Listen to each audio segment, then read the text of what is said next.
Children's commissioners in Wales, Northern Ireland and Scotland asked children and young people whether they think they're getting all of their rights. These are just some of the answers we are sharing with the United Nations Committee on the Rights of the Child. When I think about poverty, I think of inequality. It's not fair and it's not right.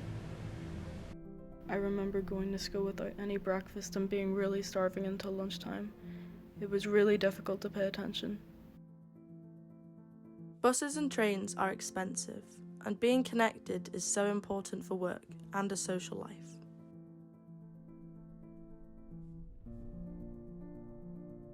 There are a lot of physical symptoms. My mental health is also bad. I cry a lot. I just want to get better. Nothing the doctors do helps. I tried going back to school, but I felt really sick all the time.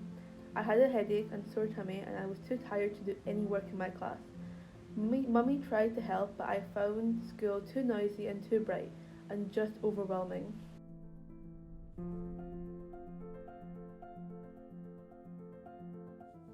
There's nowhere near enough support at all. You wait to get signed up, you wait for almost a year and a half, and then you get referred up and up, until you get someone who has no idea what you're talking about anymore.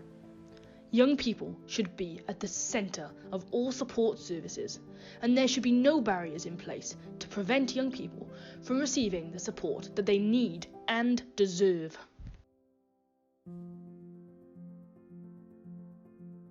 I'm LGBTQ+, and I don't feel accepted. I think schools could do more to build this into education. I'm not sure who I should speak to when I have a problem.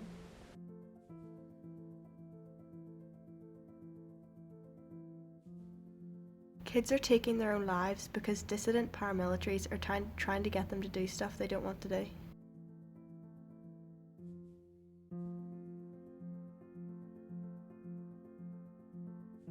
Casual racism is used. People think it's funny to use racism as a joke.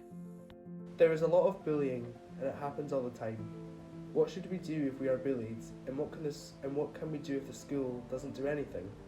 I'm not sure if we're told about this.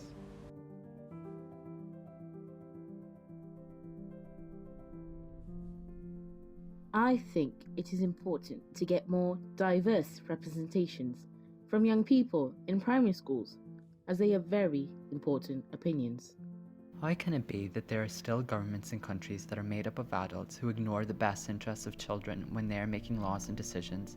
What hope do they have for the future of their country, for the future of our planet, for the future of humanity, if they seek to ignore the needs and wishes of the children in their care?